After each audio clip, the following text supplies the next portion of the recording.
I think we're used to this by now, but let's take a quiz anyway. How many teams did Frank Robinson play for between 1971 and 1975? Did Claudell Washington hail from Washington State? What was B.J. Surhoff's batting average on the U.S. Olympic team? Of course you turned your baseball cards over and read the backs. But what else did you find on some of them? Here we go again, reading the funnies. Single-panel cartoons featuring player profiles help to balance the backs of 1973 Topps cards. You won't spend much time with these simplistic drawings and even simpler factoids due to the large amount of stats beneath. Many drawings mention players' hobbies. Merv Rettenmund relaxes by playing badminton. Cars are Ed Herman's hobby. Tony Oliva enjoys swimming. And Woody Fryman is a tobacco farmer. That's quite a range of interests, folks. Some basic nicknames return, like Ralph Roadrunner Garr, Bull Bob Watson, and Dave Daisy May. They called me Tripod in college, because I'm so into video production. Ken Singleton is allergic to wool uniforms. The rendering is humorous, but in reality, he would have never lasted if playing during the 1950s. Mr. First DH Ron Blomberg loves New York for its fine knishes. I'm not making these up, you are reading them with me, right? Of all the sets we've covered in this series, this one is probably the least exciting. The facts are very basic, and the images lack in creativity. The backs of 1974 cards are again loaded with stats and bio highlights, which leaves just a small portion on the right side for small drawings. Small type again, too. More hobbies, nicknames, and minor league feats are mentioned. It seems like the cartoons have been drawn up by the same artist over the last few years. Jim Bibby's brother Henry plays for the New York Knicks. For you fans of recent NBA history, he's also the uncle of Sacramento Kings All-Star Mike Bibby. Bud Harrelson once spent a week in a boat on the Colorado River. Hopefully it was a planned event, not like the representation shown here. Where's your paddle? Sparky Lyle enjoys birthday cakes. Oh, okay. Bill Melton exercises to get himself into condition. I think we're reaching to get unique information now. Here's a much better one. Pat Dobson started the first night game in World Series history. He went 5 1/3 innings in Game 4 of the 1971 Fall Classic, not figuring in the decision as the Birds lost the game and eventually the series in 7. Remember how I mentioned in part 2 of this series that the 1972 cartoons were tough to read due to the background color? Well, 1975 rivals that difficulty. 4 different colors on card backs and such small type do not make this experiment a pleasant one. We're back to trivia and quizzes on rules of the game, with the questions not related to each card subject. There are several questions that appear more than once in this set. Who wrote Casey at the Bat? The year was 1888, and the author was Harvard graduate Ernest L. Thayer, who penned the classic piece at just 25 years of age. What happens if an outfielder throws his glove at the ball? The batter is awarded 3 bases. Have you ever seen this happen during a game in your life? Which NFL owner once played Major League Baseball? George Halas hit just under 100 during his 12 games for the 1919 New York Yankees. Other interests turned attention away from playing, and football fans are always reminded of the Chicago Bears legend. Who ran a squeeze play in the first game of the 1974 World Series? Bert Campaneris, playing in the leadoff spot for the A's, bunted to first base, allowing Ken Holtzman to score. Oakland beat the Dodgers 3-2 in that game and would win the series in 5. Most backs on the 1976 set were given space to let career stats breathe.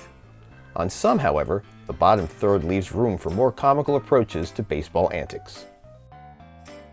Nellie Fox played 798 consecutive games at second base between 1955 and 1960. He was so comfortable there, special sleeping arrangements were made between contests. Oh, sorry, Nellie. Here's another Hall of Famer comfortably planted at one position. Jake Beckley played 2,368 games at first base during his career. He's second all-time playing that position and first in total career putouts. The Reds and Pirates played 3 games in one day on October 2nd, 1920. Even though the teams had a game scheduled for the following day, the last of the regular season, they made up 2 rainouts, including from the night before. The third game was called after 6 innings due to darkness. Still, 33 runs scored over the course of 24 innings in 3 games, with 2 10-minute breaks between each, took exactly 5 hours to play.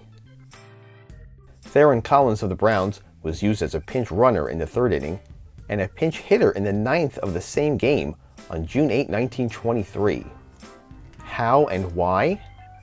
After third baseman Homer Ezell singled 2 runs in for St. Louis, the runner needed to use the bathroom. Collins replaced them on the bases as a courtesy, meaning he was not officially entered in the game until he pinch hit for pitcher Ray Culp in the 9th.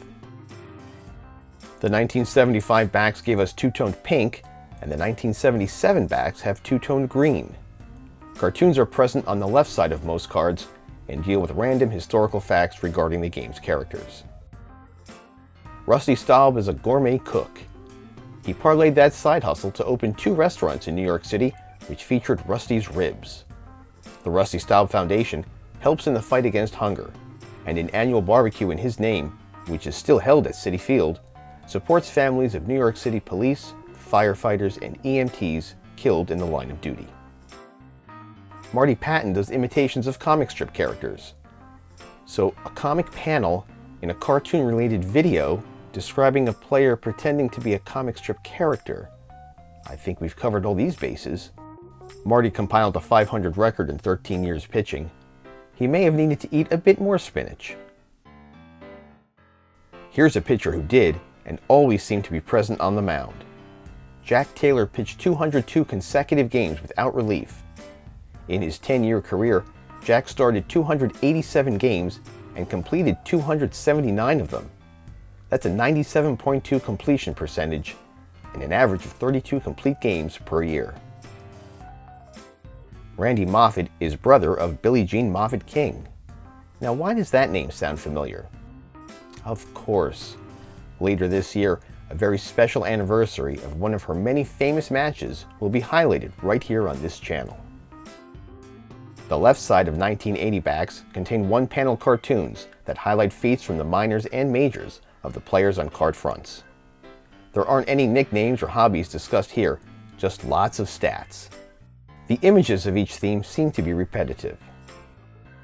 Darrell Knowles set a mark by pitching in all 7 games of the 1973 World Series for the A's. His arm is dragging and he looks exhausted here. However, he picked up 2 saves and didn't allow an earned run. Best of all, his team won the championship. Champ Summers was the first Reds player ever to hit a home run into the right field red seats at Riverfront Stadium. It was his only round tripper of the 1978 campaign, of which he appeared in just 13 games after a late season call-up. John Stern's brother Bill is a catcher in the Yankees organization. So if John was a Met back then, why did they look like tourists in the Big Apple? Wow, look at how tall the buildings are here. Dave Winfield led National League outfielders with 15 assists for the Padres in 1976. He also led the league with 17 in 1980, his final year in San Diego and the senior circuit. This fan believes he's an extremely underrated outfielder. Here's a treat. 2-panel cartoons have returned. The backs of 1981 cards give us a light background to enjoy nuggets of wisdom regarding the players on fronts. Rickey Henderson received a reported 24 college football scholarship offers. He stole 7 bases in 1 game at Fresno in May of 1977. He swiped 95 in 107 attempts that season. Imagine him running alongside the likes of Earl Campbell and Walter Payton in the late 1970s. Hey, look who's back. John Jr. Summers was given his nickname Champ by his father at an early age. He enjoys billiards on the side. So it seems nicknames and hobbies have also returned. Joe Charbonneau was the Southern League's Topps Player of the Month for June of 1979. Joe wound up hitting .352 for Chattanooga that year. He was the subject of Go-Go Charbonneau recording during the 1980 season, his Rookie of the Year campaign. Ed Glynn was born and raised in the immediate vicinity of Shea Stadium. He pitched for the Amazons between 1979 and 1980. He was a hot dog vendor at Shea before signing with the Tigers in 1971.